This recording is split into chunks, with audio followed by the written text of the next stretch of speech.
think it's funny, people, when you move to a city, everyone wants to tell you like where to live. They don't know. Most people, like, they don't know anything about. They don't want to know what you're interested in, where you're working, what type of stuff you'd want to do. But they want to tell you. They're going to tell you. They're going to tell you what part of the city has a good wine bar. I think that's typically what happens. They'll tell you, "Oh, you're moving to Chicago? You should really look into Wicked Park. You should really move to Wicker Park. There's like a really great wine bar. There's a lot of cute shops with a lot of knickknacks. There's like a nice there's a nice park there. You're gonna love it." It's like you wouldn't. It's like, okay, well, I'm moving to this city. They're not. It's funny the way they recommend it. First of all, when they recommend it, they're saying, "Hey, I've been to that neighborhood. I've been to Chicago. First of all, I'm well traveled. I've been to that city. Also, you should know I like wine bars. I'm the type of person that will go buy a $15 glass of Merlot. I'll go do that. You know that? I'm going to tell you Logan Square so that you know I have been there, and also I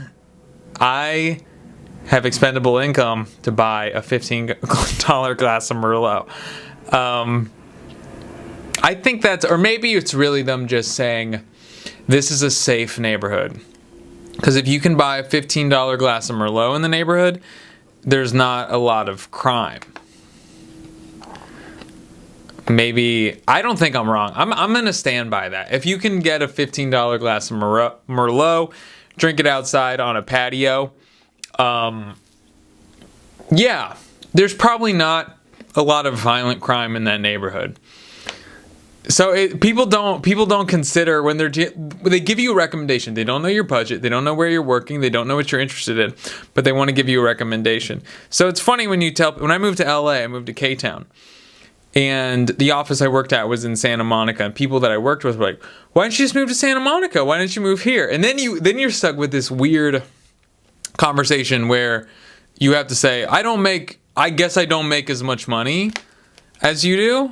Even we work in the same organization, maybe we even have the same title, but then you have to say it's too much money. I live in Koreatown not because I like the cuisine, not because I have Korean family, not because I like the culture, because I don't have enough money to live in this neighborhood. You know what I mean? When people say, "Well, why don't you live closer to the office?" Like, do you really want to know? Do you want me to answer that question? Because it's obvious. If someone moves to LA and they move to Koreatown, it's because they're like barely moving to LA. It's either because for me it was I wanted to live alone, didn't want to live in a house with other people. I wanted to live by myself, and that's why I moved there. So people, "You moved to Koreatown, why'd you do that?" I should have just said, "I'm not going to tell you. Figure it out. Think about why I would move to Koreatown when I live in Santa Monica." Like, there's no wine bars. Where are you going to get wine? Where are you going to get, whatever? Or they assume you just really like dumplings or something like that. It's just funny when people don't consider. Well, I guess it does make sense, because if I were to, when people never ask me for recommendations of where to live, or I guess they kind of do, but the first thing I factor in is price. I'm like, look, you don't want to live in Santa Monica. You're going to be house poor. You're going to be paying off your rent. You're never going to be able to go anywhere, or you're going to go anywhere and you're not going to be able to save. You're not going to be able to travel. But maybe some people don't want to do that. Maybe some people prioritize other things. Because at that point, when people say, where should I live? What neighborhood should I live in?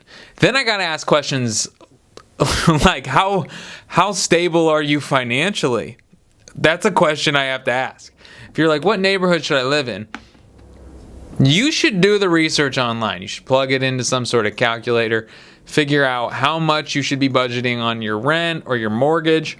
Figure it out from there. Because if you're asking me, I have a couple questions. I have to know how much money you make, how much debt you're in. Do you have a car payment? Do you have anything? Do you have like medication that costs a lot of money? Do you really want to ask me this question?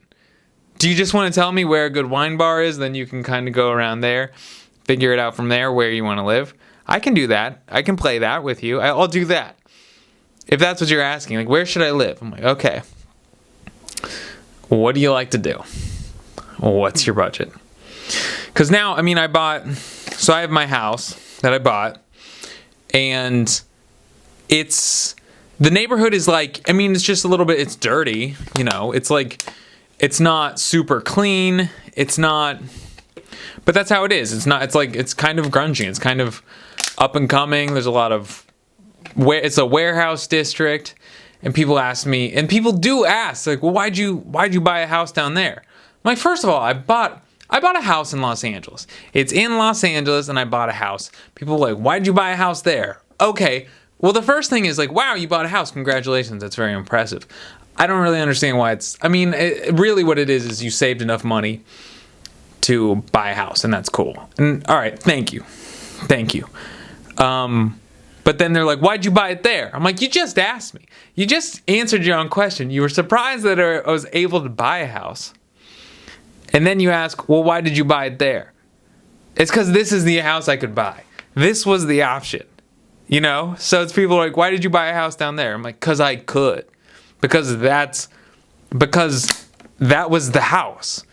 There weren't options. This is the house. So, yeah. If people ask questions to the answer is money. I don't have enough money. I don't have enough money to buy a house in Culver City. That's why I didn't buy a house in Culver City, because I didn't have enough money. Had I had more money, I would have bought a house in Beverly Hills. Like, why didn't you buy? Yeah. Anyway, yeah, you get the point. But it is funny, people do ask certain questions. I think also we do have a hard time just saying, like, our financial things that are like financially. We have a hard time saying no. We have a hard time saying that, like, the reason we didn't do something and the reason we're going to do something is financial. We have a hard time saying, like, oh, I won't go in on this, or I won't go on your trip, or I won't go to your wedding because I don't want to spend that much money, which I don't think is wrong. You can just say, like, I don't want to spend that much money. Money's important to me. I want to spend my money my way. Or maybe I don't have that much money. Maybe I bought one thing. It's okay to not have money. Money is just, it's also, yeah, it's okay to say I don't have it. Or it's also okay, another thing, people say that about weddings. They're like, oh, are you going to come to my wedding? And you just say, oh, no, it's too far and it's going to be too expensive for me. And like, oh, I'm sorry about your financial situation. It's like, no, my financial situation is good. My financial situation is great.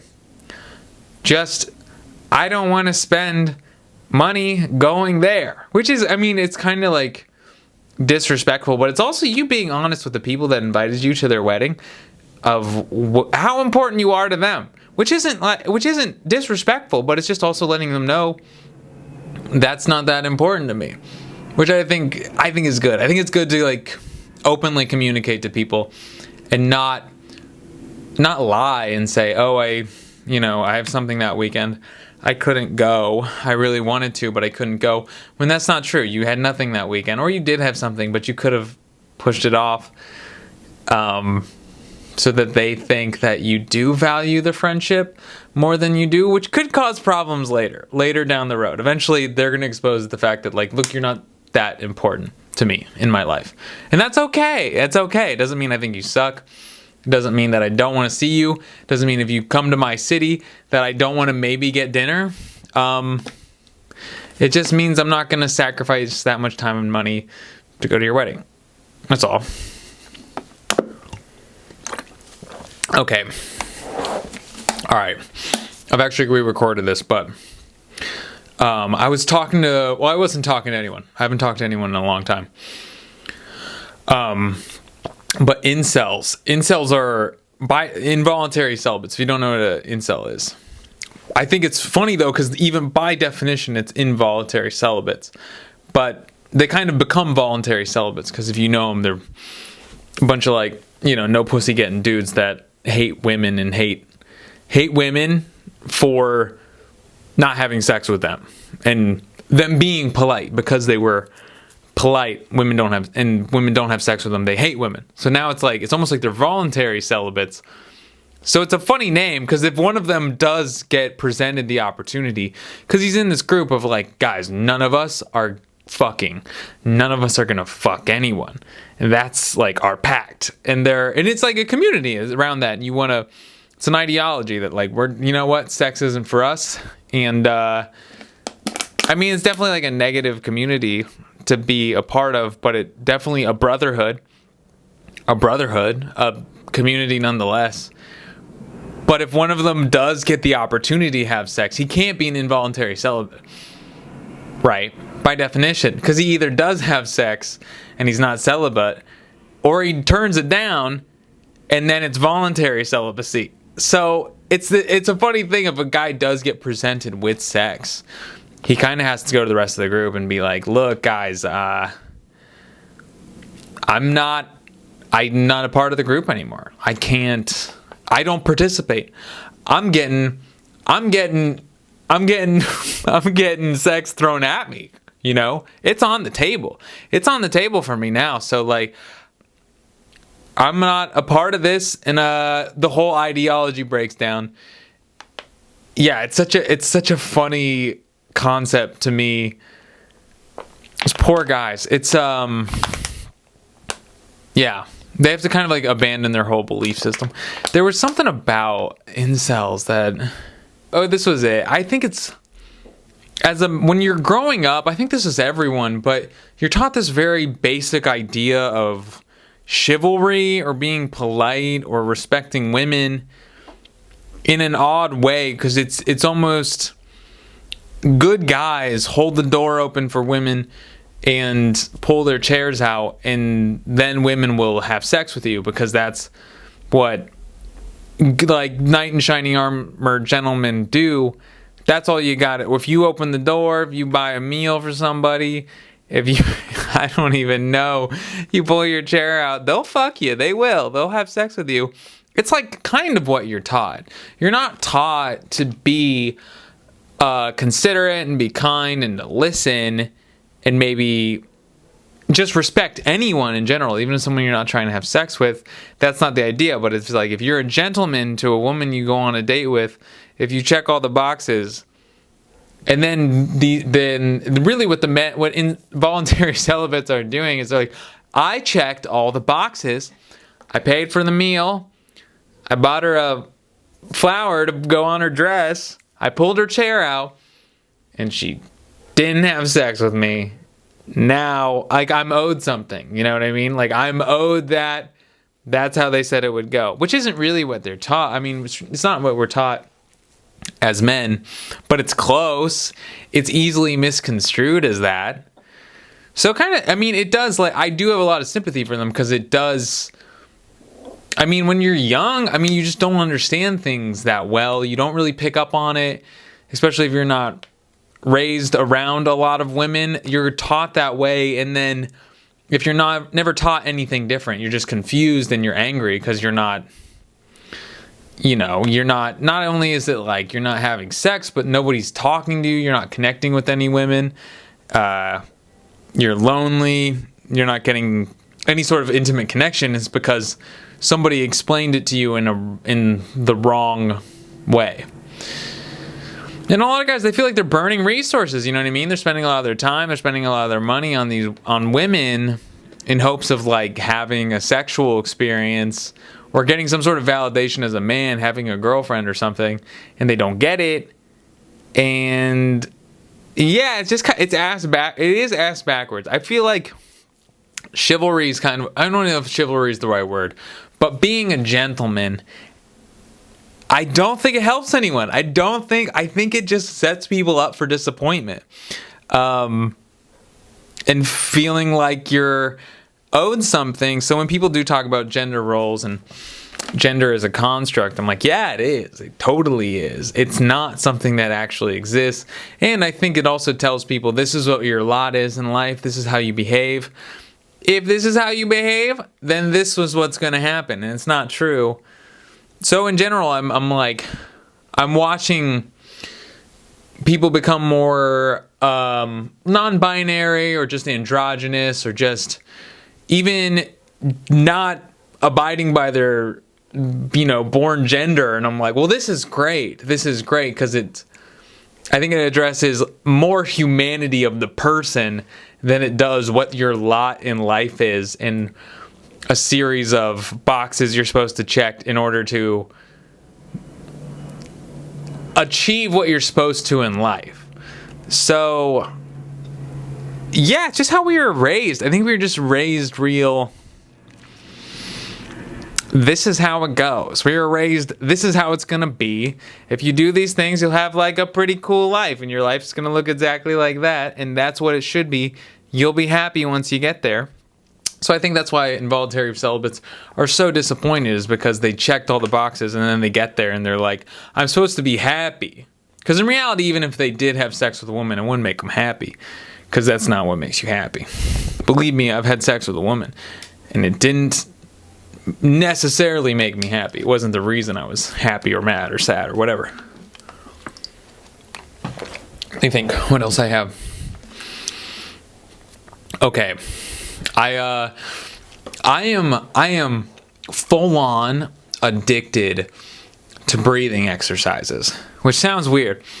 I'm trying to be a more positive person, despite, I feel like that wasn't much of like a rant. Hope it wasn't trying to be negative. I'm trying to empathize with the incels. It sucks when I see them. I really do feel bad for them. I really just feel like they're misinformed. And they just need help with empathy. All right, I'm done. But breathing exercises, I'm just not into woo-woo stuff and like spiritual stuff or self-help things. I think that for a long time in my life, any advice anyone ever tried to give me, I always thought I knew better. I never wanted anyone's tips for anything. I just wanted to be miserable. I'm good. Life sucks and I want to be miserable. Don't tell me about your ways to make my life better. It could potentially improve mine. That's dumb. This is the way to be nice and miserable. So I started getting into different stuff in breathing exercises with my friend Matt. For a long time, he'd always tell me. I think really why I didn't believe him for so long was because he was always talking to me about this guy who didn't masturbate. He was always talking about the virtues of not masturbating. He was telling me, I've gone, 8 weeks no masturbating. It's cleared my head and all this. So I think initially when he told me that, I had a very big opposition to it. Because once he was saying, don't masturbate, I'm like, I didn't masturbate for a very long time. Then I started masturbating again. I don't want to get all into that. But I took a pretty long hiatus from masturbating. And when I started masturbating again, it was changed my life for the better. So when he started saying that, I was just kind of incredulous of anything that came after. He was like, no masturbating. I'm like, anything that comes out of your mouth after, I'm going to say it's just as wacky as, not jacking off. So anyway, he was telling me about breathing exercises, and finally I was like, okay, I guess I'll try it out. It's like trying breathing exercises. I've watched this one 11-minute YouTube video 4 times today. The same video 4 times and done breathing exercises 4 times. And not only that, I've wanted to do it more times. I've thought, hey, I should do a breathing. I'm like, I just did a breathing exercises 20 minutes ago. I'm addicted to it. I'm looking forward to ending this video and doing a breath exercise. It feels good. And I like it because the guy's not trying to change your life. He's not trying to tell you some sort of philosophical way to think and breathe and do all that. It's just follow these directions and you'll get a head rush. You'll get a head rush. Nothing more, nothing less. But it changes your mood. It changes your mood. It makes everything all right. You do these frantic breaths. So you kind of freak out a little bit. It's not freak out, but you get a little bit anxious. You start thinking about, little things fears of the future. I don't have to explain anxiety to you, but then you do these long breath holds. And during the long breath holds, you feel it. It's a physical rush. It's a physical rush of blood to the head. And there's part of me that thinks it's just like the kid that would just asphyxiate himself until he passed out for a head rush. It feels like I'm still doing that. I remember in youth group, there was a kid, Nice guy, really great guy, like one of the nicest people I've ever met. But when we were kids, him and another kid, they would like choke each other against a wall until they would pass out so they'd black out and it would give them a buzz or something. And I remember they were like, do it, we're gonna do it to you. And I was like, absolutely fucking not. They were older kids, but I was still like, no, I am absolutely, it looked like you died. You look like you died. I remember telling my parents, they were like, yeah, don't be doing that. You could die. Kids die that way. And they did. I'm sure kids did die that way. So part of me thinks when I'm doing these breath exercises, I'm like, am I just asphyxiating myself until I, am I just losing brain cells right now? Am I just getting a head rush is it like an inhalant? Is it a whip it? Because part of me, because I am, sure, I'm addicted to it. Like, I want to do it. I want to do it. I like holding my breath. I like feeling it kind of come in. So I feel very zenned out too. I feel very new agey. I feel very spiritual when I do it. It's also got me into stretching a lot. It's just more things that are, we're just working on my overall attitude, my overall disposition toward life. And so I think the breathing exercises have kind of got me into that, because the head rush really feels so good that I'm like, maybe other stuff is cool too. Maybe other stuff I've heard about is cool too. So I tried doing, it's so hard to, Transcendental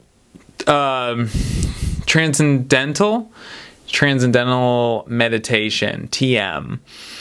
So I was like, okay, I'm going to get into that. I'm going to try that out.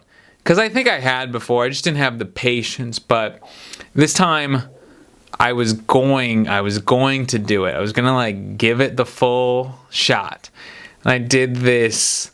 First of all, I watched a guy talk about Transcendental Meditation. And he was really cool. He was like, it was from like the 80s or something. But he was talking, he's like, if you felt like you did it and you just sat there for 20 minutes and didn't do anything and just thought about stuff, you did it. You did it right. And I was like, oh, okay. Well, then I guess and I want to believe, I want to get something good out of it. So then I thought about it. So it's almost like me thinking about doing my Transcendental Meditation before when I was disappointed in it, and then looking back on it and been like, no, that was actually really helpful. It was actually pretty awesome. Like the thing I did that I thought was total bullshit, I go back and think about it and I'm like, wow, actually it helped me. Anyway, they do this analogy where they talk about the ocean. And they go, oh, waves on top of the ocean. It's like, there's a storm on top of the ocean. The waves are crashing. If you go deep under the ocean, it's peaceful. That's you. That's you in your life. And I'm like, okay, that makes sense. I can visualize that. So I tried to apply it. And I'm like, this just isn't. I couldn't get there. And that's what I realized. I was like, different things can get you there different ways. And they can work for other people. So when someone said that, I'm like, okay, I can understand why someone would hear that and they would say, that's great. I get that. I understand that. And it makes me feel more at peace with who I am. It was Russell Brand. Russell Brand was walking the actual meditation I did. And then it's funny because he talks about like, listen to everything going on around you. You hear the humming of a light that you forgot to turn off when I told you to turn. And I was like, wait, you didn't tell me to turn it off. He's charming. He's Russell Brand. But he does this thing. He's like, oh, you should have turned off that light. I'm like, you didn't tell me, Russell Brand. You didn't tell me to turn off that light. It's on. You didn't tell you ruined my Transcendental Meditation. But I did do it. After that, he kind of like gives you a prompt of what to think about when you're meditating, or what to kind of like fixate on. So I did try it. I tried it out, and basically it was me like moaning on my bed for 20 minutes because I was doing my mantra. It's not really moaning. It's more fake snoring is what it sounds like. So I just fake snored on my bed for 20 minutes, and this is what I'll say. I think I did get something out of it because I wanted to get something out of it. It did a lot of thinking. I tried to just let whatever thoughts came to my mind just kind of come and observe them and explore them. And I think it was really helpful. But I also know that I wanted it to be helpful. So it was good. I had a lot of different thoughts, and I started crying for a little bit, not long, but there was a little bit of something. I don't want to get too personal, but yeah, there's something to it. I'm about it. It's not bad. So if you want to do Transcendental Meditation, here's what you do. I'm going to start though.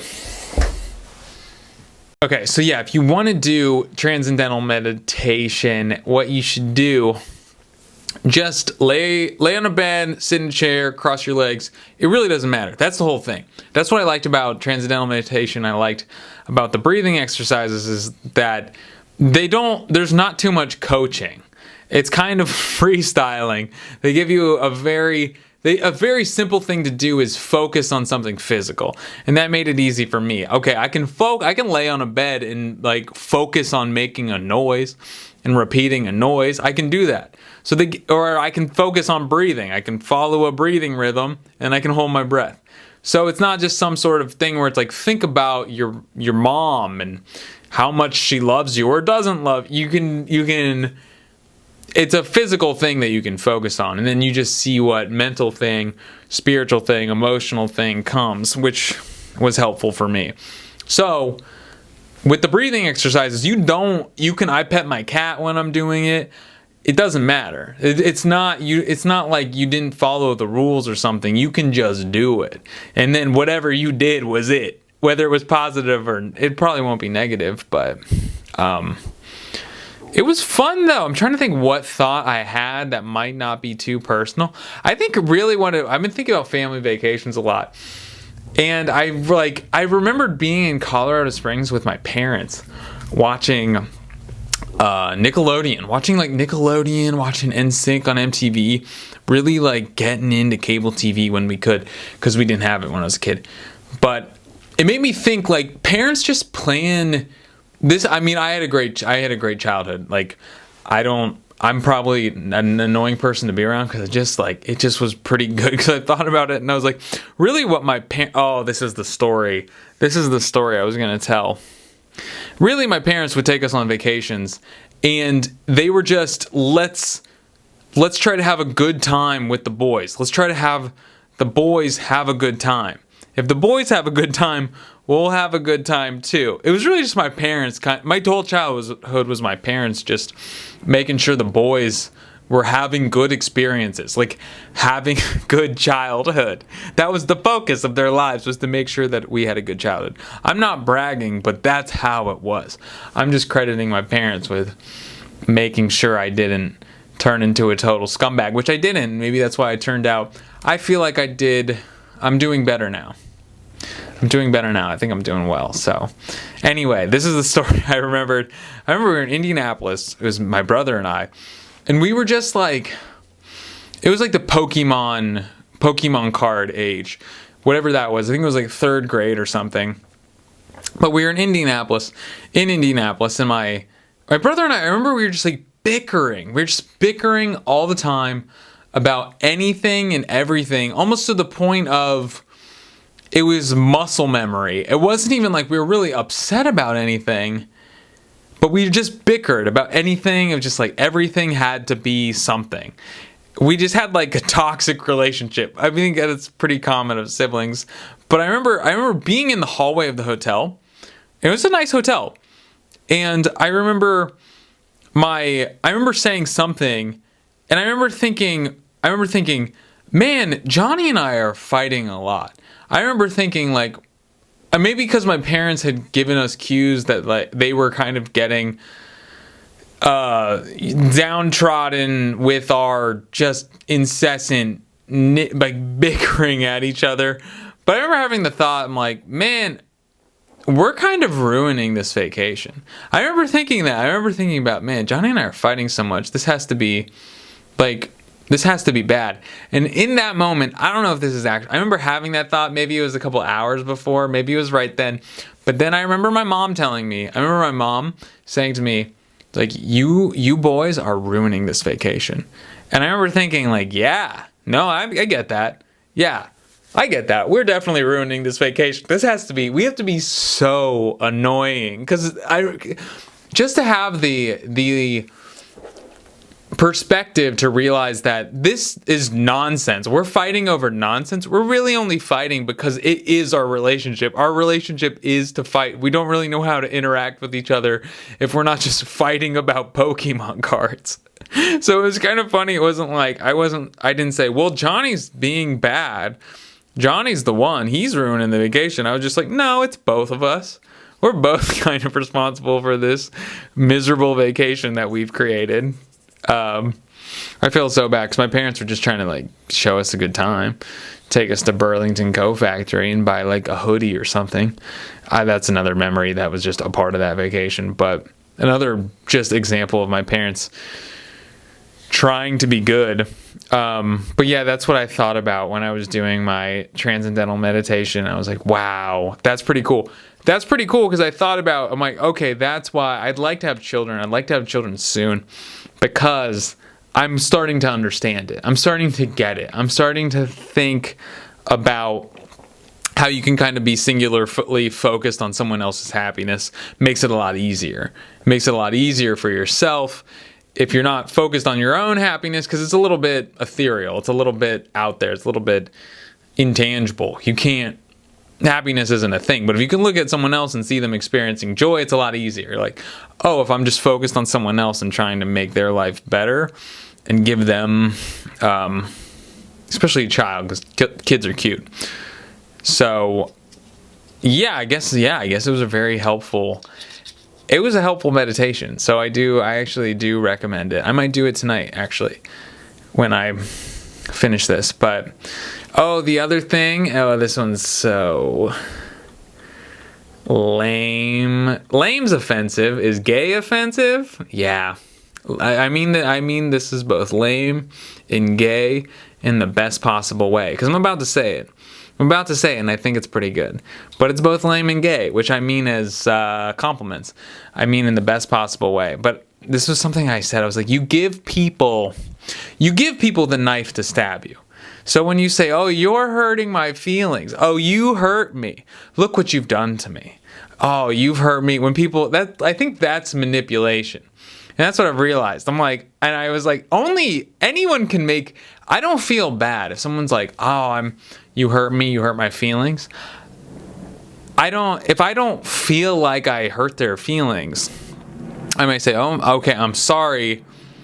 I didn't mean to do that. My bad. But to think like, oh, now I feel guilty. That's what it is.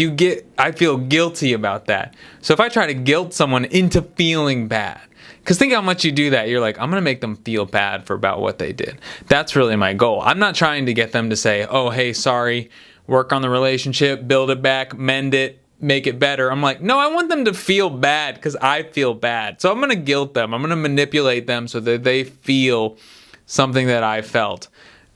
And then same thing with other people now. I mean, I've had it recently. Someone in my life reached out and I saw it for what it was. It was them doing something where it was it was clear and obvious now that they were trying to make me feel guilty. They were trying to say, you should feel bad. This is how you made me feel. And you should feel bad about that. Essentially, they didn't say this, but you're not a very good person.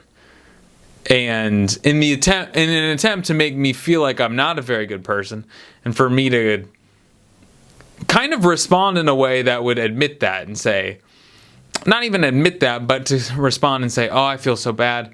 I'm so sorry. But I think you have three options. You have three options because you can either say, oh, I'm so sorry. I didn't mean to do that. I feel so bad about what I did. Can you ever forgive me? You can kind of come from that angle. Or you can say, okay, yeah, there's some truth. You can come from an angle of like, okay, all right. I didn't mean to make you feel like that. And to not be emotionally affected, but to say, hey, you have some points there. I shouldn't have done that. I didn't address it this way. and I'm sorry. Which a lot of times isn't what the person wants, because they want you to feel bad. They want you to feel guilty. They want you to come back with your tail between your legs. They want you emotionally affected. So if you go back and you're like, yeah, there are some things I should apologize for, and here I am apologizing for it. Do you forgive me? Either way, if they forgive you or not, doesn't affect you emotionally. You're like, oh, you don't forgive me? Okay, I will move on. My conscience is clean. I got nothing. Or you can go the other way and get defensive. You can say, well, you hurt me. You made me feel this way, so you're the bad person, which is even worse. I think that's the worst way to go. But you let people do that. And you say, well, they were making me feel bad. Oh, I don't want to do that because they might think I'm this way. They might think I'm this way. Maybe you are that way. Maybe they might think you're that way because you are that way. And maybe that's fine, I think that with people thinking I'm cheap, I think if I even just like asking for someone to pay me back for something like that, I think that happens a lot. If I've talked about this before, I've talked about it, but something like that, you may think, oh, if I ask them to pay me back for whatever that was, they're gonna like think I've been thinking about it and that I'm cheap. Well, you are thinking about it, and you are, whatever cheap means to you, are thinking about it. You are thinking about the fact that they owe you money, and you would assume that the fact that if they had forgotten that they owed you money, they'd want to be reminded. They'd want to pay you back. And what type of person would say, oh, you're asking for that money back? Wow, what a miser, No, they're not going to say that. They're going to say, oh, I'm so sorry. And if they are the type of person that says, wow, they just nickel and dime me over a Chipotle order, then whatever. Then you're the person that nickel and dimes over a Chipotle order. That's who you are. Maybe you're the type of person that lets that go. Maybe you're not. I'm not. If you say, hey, pick me up some Chipotle, I'm going to Venmo request you. I'm going to say, yes, I will pick that up for you, but you better Venmo request me by the time I'm at the front of the line at Chipotle, or you're not getting it. If they're like, wow. If that's what so if someone says, wow, really? You're just not going to give it to me? I don't even know what your Venmo is. And I was like, here's the Venmo. And then if I get there and I don't give them, let's say they don't give me, they're like, just get it for me. I'll pay you back when you're here. And I don't get the Venmo request. This is a completely situation that's never happened. If I say, hey, you got 20 minutes to send me a Venmo request for the Chipotle you want me to pick up, send me $12, I'll come back with your Chipotle. And they don't send it to me, and I show up at the place. This wouldn't be the person I'm hanging out with. This would just be like some sort of other person, I would say, that I don't know very well and I don't trust to pay me back anyway. You like a friend of a friend. And they're like, I can't believe you didn't pick it up. Like, why didn't you were there? I wouldn't. There's a part of me that when I was, I don't know, like a month ago would have been like feeling bad, not wanting to be shamed for not picking up the Chipotle.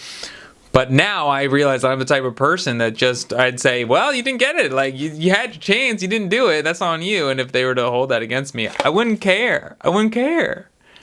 And it's nice. It's really, you don't got to care about everything.